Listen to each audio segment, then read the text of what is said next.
Hello everybody, I'm some Loudmouth on the internet with an opinion, and welcome to another episode of It's Just For My Children, where we look at the worst of children's entertainment.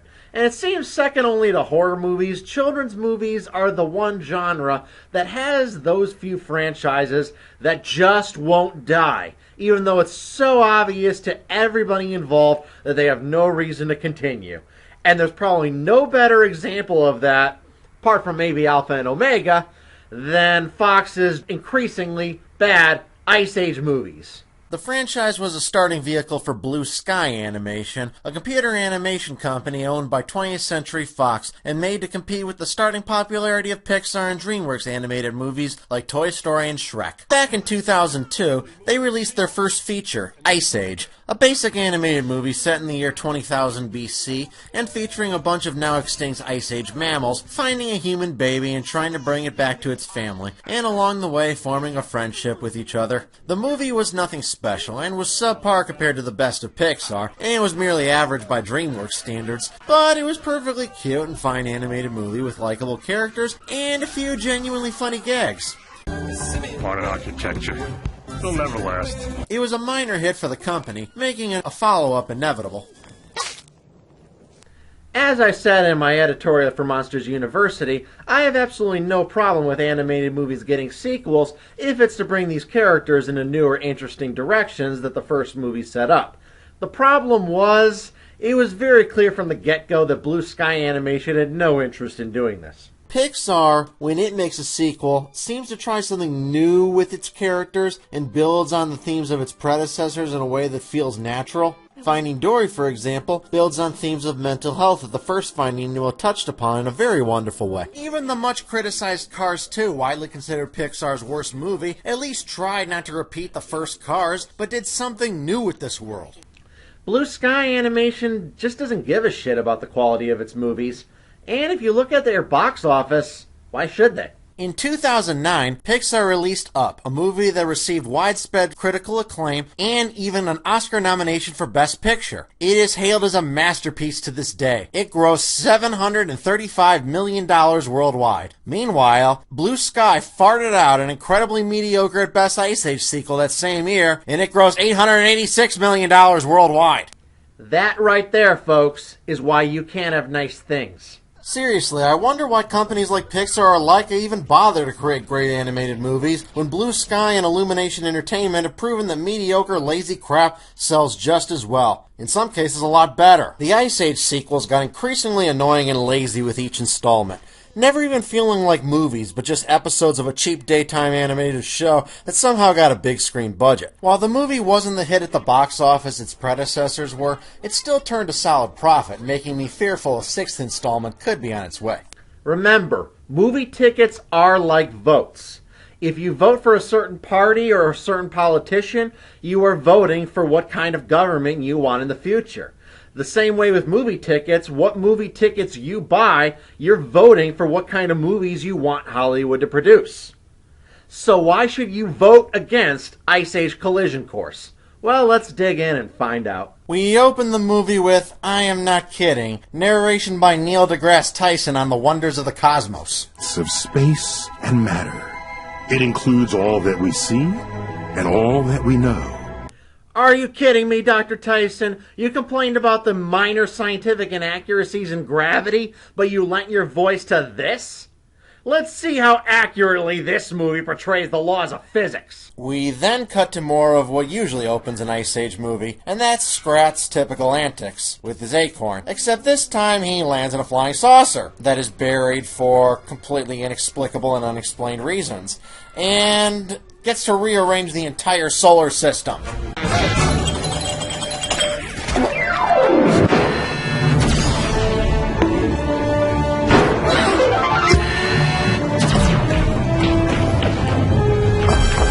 Damn, talk about over the top. Scrat's acorn antics were actually the highlight of previous Ice Age movies, as his silent physical comedy had a refreshing Tom and Jerry slapstick feel to it. But that was because the squirrel rat causing the ice sheets to move from an acorn was unexpectedly funny back in 2002.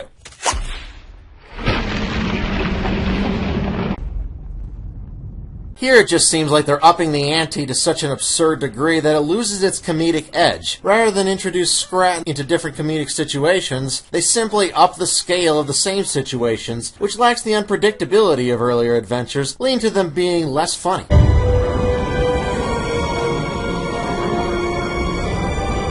And surprisingly, bigger doesn't equal funnier.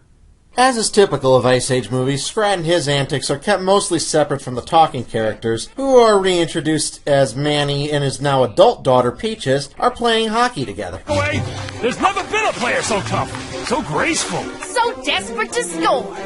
You know, Peaches was only just born in the third movie. With such a huge time gap between these movies, how come nobody else looks any older? Hell, a lot of these animal characters with their short lifespans would be dead long before an elephant reaches maturity. We are quickly introduced to a new character, Julian, voiced by Adam Devine of Comedy Central fame, who is Peach's fiancé. And you have Manny jealous of his daughter leaving him and growing up. Whoa, whoa! Careful! Oh, the ice is really icy. It's like supersized, extra value icy. But I'm getting better, right? If that sounds like an incredibly lame sitcom plot, that's because it is. And this plot line is throughout this entire movie, of Manny being jealous of Julian, while Julian just hops around being super, super nice. Seriously, this character's only sin is that he's incredibly annoying, but since every character in this movie is incredibly annoying, that's no vice.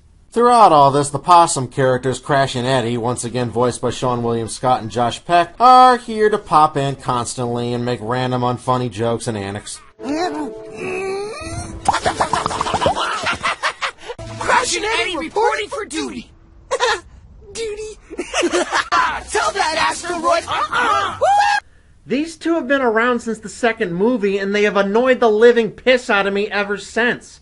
They are just obnoxious. And they are so much less funny than the filmmakers seem to think they are. I remember when Manny and I used to be like that. Not me. Love them and leave them and take half of everything. That's my motto. Exactly. She understands. We then catch up with Sid, once again voiced by John Leguizamo, who is focusing on romance, but is quickly dumped once again. I'm breaking up with you. What? But I planned our whole future. Gee, I hope this isn't setting up Sid getting a love interest this time. Ah, what the fuck, you know it is. All except the third movie have all had the same plot as this one. Crazy world-ending disaster hits the characters. The characters are forced to go on an adventure to stop or survive it. And on the way, one of the heroes who didn't get a love interest in the previous movie gets a love interest. The second movie gave Manny a love interest. The fourth movie gave Diego a love interest. And I figured that this would give Sid his love interest. The fact that the third movie is the only movie in the series to not quite follow this formula is why, in my opinion, it's easily the best of the Ice Age sequels. Plus, I also found Simon Pegg kind of funny. I can't. A ring? I mean, I like the ring, but no, I can't. You're too clingy. How is this clingy? And by the way, you look nothing like your profile picture. That joke makes absolutely no sense. How the hell would these animals in prehistoric times have fucking profile pictures? Why is this movie so determined to jam in as many stupid pop culture references as possible, regardless of whether they're remotely funny, remotely add to the movie at all, or whether they make any goddamn sense? We cut back to Scrat still in the spaceship, and he starts playing with the artificial gravity, where we get some of the most frightening imagery I've ever seen in a children's movie.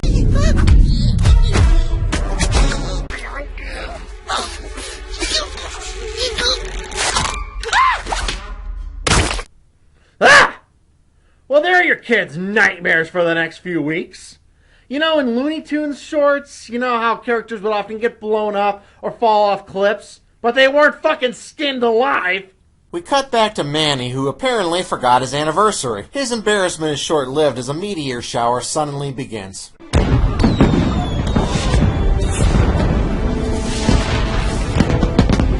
Manny, I was so afraid you'd forgotten. But you lit up the sky for me? Meteor showers don't look like fireworks. Because this movie wants to balance way too many characters, Diego and Shayra discuss having kids. I keep picturing our own kid in there. He'd be the best one. Kids are afraid of us. Yeah, but why? Are they gonna eat us? Where does this subplot go? Absolutely nowhere. But that's what happens when you've introduced so many characters across 5 movies and you still feel the need to have every single character contribute something. I don't think Jennifer Lopez as Shayra has more than 5 lines in this whole goddamn movie. There's really even no reason for her to be in this movie at all. Remember when it was just 3 characters so that all of them could play off each other and not be confined to their own separate subplots? Yeah, I'm old enough to remember that. Hey, remember Ghostbusters? Oh, I remember. Remember Slimy? Oh, I love Slimy. The meteor shower starts to get dangerous, resulting in everyone running for cover, and they head underground, home to the land of lost dinosaurs seen in the 3rd movie. This allows us to be reintroduced to Buck, the weasel, once again voiced by Simon Pegg. And here the movie does showcase some crazy kinetic cartoon action. While the scene isn't as funny or fun as it could be, it does showcase some animation that is well beyond what was possible when the first movie came out 14 years earlier. Crying a damsel in distress, foreboding intruders have made such a mess. What I detect is a lack of respect for all that is precious and dear. I am the precise protector of this lost world. The animators behind this movie are obviously very talented, which is why it's a shame they aren't given a better script to work with. Buck makes a discovery and runs into the rest of our characters to explain the end-of-the-world catastrophe that is coming. He's stumped. We're not doomed, Buck. It was just a meteor shower and the show's over. Ah! Oh, quite the contrary, old chap. It's just beginning. You see, I've found a prophecy. Read this tablet front to back. Dinosaurs, mountain range asteroid. Boom! Bye-bye! And coming up next, mammals, mountain range asteroid. Boom! Bye-bye! Where did that pillar come from? Who made it? Why did they make it? This has to be the laziest way to deliver exposition I have ever seen. Stupid mammals. That's us. Yep, and there she is, the mother of all asteroids, screaming towards us. Even going underground won't save us this time. Hey, that wasn't there before. And look what it's doing to the sky. No worries, because I've got a plan. Really? To stop an asteroid?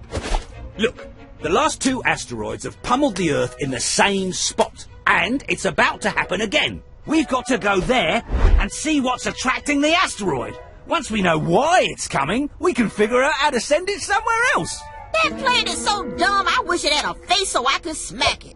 Plus, didn't you establish earlier the meteor was headed to Earth due to Scrat's annex? Did that stupid pillar predict the coming of Scrat? This is asinine. And here is the overused cliche that some ancient prophecy said something was coming, and it is. Ancient prophecies don't tell you shit. None of them are ever accurate unless they're so vague that they would be proven true no matter what. I can predict the sun's going to rise tomorrow morning. It'll probably come true. That doesn't mean I'm a prophet. So, of course, all our characters decide to make their way there, and along the way we get an extremely obvious Armageddon reference. Woo! We look so cool. You know, it is very appropriate that it would reference a Michael Bay movie, because this whole movie seems like what Michael Bay would produce if he was producing animated children's movies. It's big, obnoxious, explosive, and stupid. Maybe it's a prequel to Transformers 12. Then we are reintroduced to our villains, who are still after Buck the Weasel, and apparently they decide to try to stop our heroes, and once again hold a pillow over your head, trying to listen to the reason why they want to do this. If we stop the Weasel and his friends from diverting the asteroid, kablooey! It kills the Weasel and everyone else while we glide safely above it all. It'll be our paradise. That seems highly implausible. Well, there it is, folks. The dumbest villain motivation of all time. It's worth noting this is the second time that our heroes were menaced by reptilian monsters on one of their save-the-world journeys in this series, but at least the sea monsters had a logical motive of wanting to eat our heroes for food. Simple, yes, but understandable. An even better question is, why does this movie need a villain at all? It's about a planet-destroying asteroid coming to kill everyone. Isn't the asteroid, like, a villain enough? Despite learning that a planet-destroying asteroid is coming to wipe them out, none of the characters take anything seriously, as the movie shows us some more dumb Crash and Eddie gags, as well as Manny bitching and complaining about Julian for mostly no reason. Oh, look at me, I'm Julian. Forget the asteroid and give me a hug, bro, Dad. You know, Manny was always kind of that lovable grump character, but here he just kind of seems like a whining, moping jackass among a bunch of way too upbeat jackasses. They discover more magnetic space rocks, and in order to explain the situation, it's revealed that Buck the Weasel has the power to make others jack into the Matrix by touching them on the head. Whoa! Where are we? You are in my brain. 'Cause why wouldn't he be able to do that? All weasels can do that. What is the point of this scene? Well, to see a world-renowned scientist make a complete fool of himself for a paycheck. That's what. Magnetic. Asteroid? Also magnetic. Famed astrophysicist Neil the Buck Weasel! I swear I'm gonna call Pluto a planet just to spite you for this. Theoretically speaking, if we can launch enough of these into space, they will pull the asteroid off course. Thus saving the world. So we just need to go to the crash site and launch a bunch of rocks into space. That's easy, right? Oh, yeah, sounds like a real piece of cake. This is progress. Now we know exactly what we don't know how to do. Villainous, mammals. Oh yeah, launching things into space is a cakewalk. I do it all the time.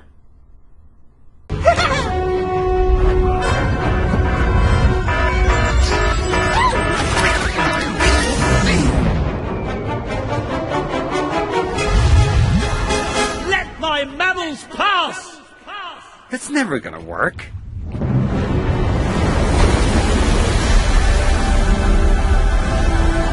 Yep, everybody, Scrat is God. Hey, if Exodus Gods and Kings had made him God instead of that kid, it actually would have been a better movie. Okay, mammals, let's stop here for the night. Stop? What about the whole end-of-the-world collision thing? Oh, asteroid's still a day off. And, like my grandfather used to say, Red sky at night, sailor's delight. Purple sky at night, who moved my foot cream? I need my foot cream. Grampy was a confused and angry weasel. This isn't funny! So all our characters, even though they're on a mission to stop a planet-destroying asteroid from killing all life on Earth, the next day decide that it's fine to put their mission on hold so that Mandy can continue his learning to accept Jillian's subplot, which just consists of Jillian being as annoying as mammothly possible. Bro kid. Oh, hey, bro dad. You here to rock out? Ba-boom, ba-boom, ba-boom, ba-boom, boom, boom. You are a waste of pixels and a waste of talent from very talented animators. So the dinosaur characters, who again are in this movie for absolutely no reason whatsoever, try to kidnap Buck, but end up kidnapping Sid's grandma instead, and quote-unquote hilarity ensues. Can't wait to see all those dead relatives I hate. Woo! Get it off, get it off, get it off!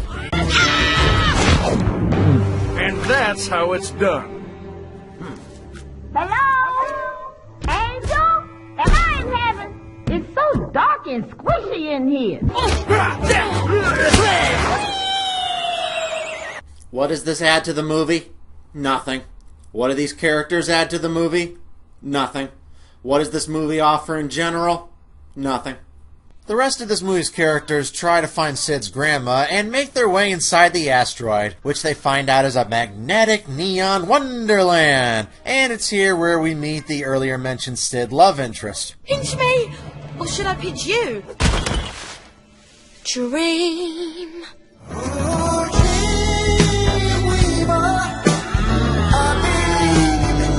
To say their romance is incredibly forced, incredibly unfunny, again, adds absolutely nothing to the movie, would be an understatement. Actually, it's not really an understatement, it's just stating what is. They make their way to the leader, who is a llama who spins around in a cartoony fashion like everyone else in this fucking movie. Would you respect your twistiness? That's an asteroid. It's magnetically attracted to this place, and it's heading straight for us. It must desire our magnetic crystals. Well, who can blame it? They're really quite something. Did you know their power grants eternal youth? I am over 400 years old.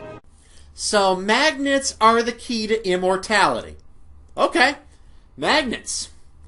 Woo, I'm gonna be immortal now. Yep, this show will now last forever, and I will be publishing my review of Ice Age 512 in the year 3017. So the llama informs them in the most annoying way humanly possible, because this fucking movie can't stand still for 10 seconds, that there is no way to launch the crystal into space and that the Earth is doomed, and this will lead to a few tender moments.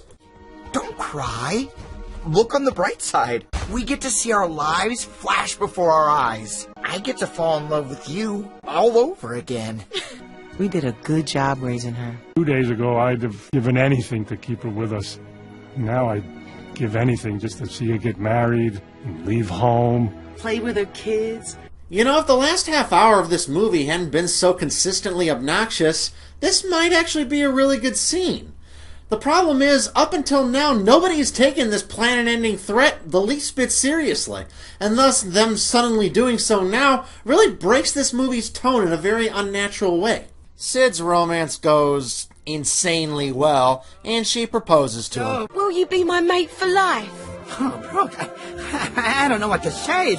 It's only been 12 minutes. What took you so long? Sid pulls a diamond out for her, which causes the entire city to fall apart, and everyone hyper-ages. And sloth!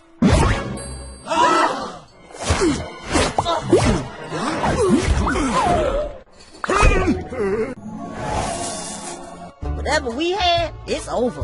That's what happens when you date a cougar. For kids! You know, that joke actually might have been a bit funny if it actually had been a literal cougar, which they actually could have done in this whole talking animal universe. But since it's not, it's just weird and out of place, inappropriate, but not funny. So Buck has an idea to use the volcano to launch Geotopia at the asteroid. The volcano! That's our magnet launcher! All we need to do is seal the steam vents around it. So everyone starts plugging up all the vents to build up geothermal pressure, and they start throwing magnetic crystals into the volcano. Hashtag asteroid! Hashtag, what does hashtag mean? Hashtag, I don't know, but it sounds cool. Hashtag totally! Hashtag, I'm starting to get sick of it. Like there was any chance this movie would end any other way.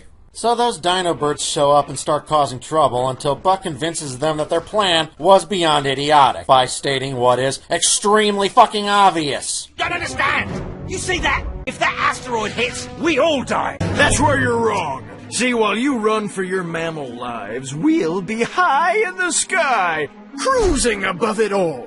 We'll be as safe as those little birdies. Lucky shot.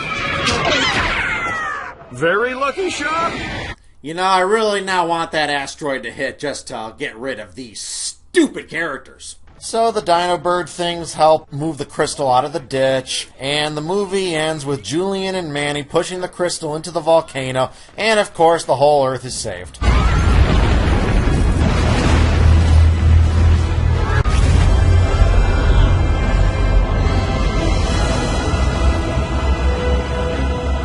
We did it. We did it! You know, I really could bring up the fact that the asteroid, once it's already in the Earth's atmosphere, is pretty much too late to stop.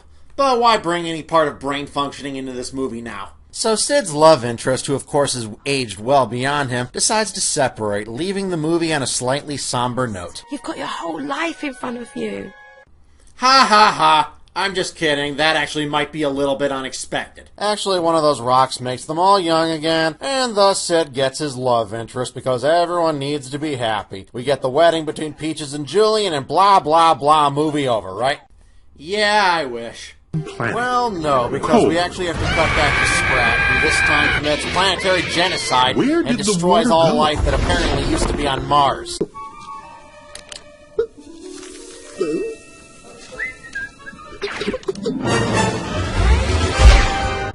Yep, this movie ends by making a character that was once just friendly comic relief into the greatest mass murderer in the history of the universe.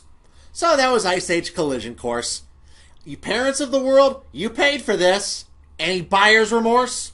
While I never expected this to be any good, even I was surprised at just how insufferable this movie really is. The only thing about this movie that doesn't suck is the animation, which does show huge improvements in the years since the original Ice Age came out. But even that is nothing special compared to recent Disney and Pixar movies that feature animation that easily surpasses it, and with far better stories to boot. Its pacing is so quick fire it never gives you time to focus on anything, and that is a very bad thing for a children's movie because a slower pace teaches kids patience.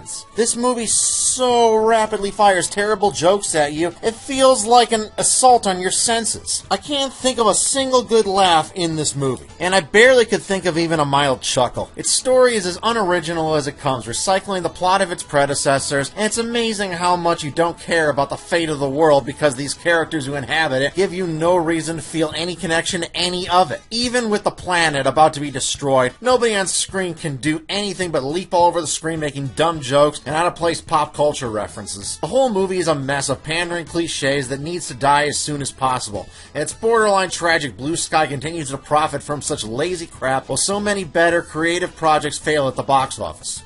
The good news is this movie grossed less than half the amount its predecessor did at the box office, so it's possible audiences are finally wising up to just how little this franchise really has to offer. Blue Sky Animation proved with the Peanuts movie they are capable of making semi-decent animated movies, but the Ice Age franchise should be, well, put on ice. Permanently. And yes, that pun was intended. I'm some Loudmouth on the internet, and you just heard my opinion. Special thanks to my two awesome patrons, Connor Johnson and Humane Minds, and if anyone else would like to become a patron of mine, the link will be in the description. Also, please follow me on Twitter at Twitter handle LoudmouthR, and share, like, and subscribe for more Loudmouth views, commentaries, and editorials.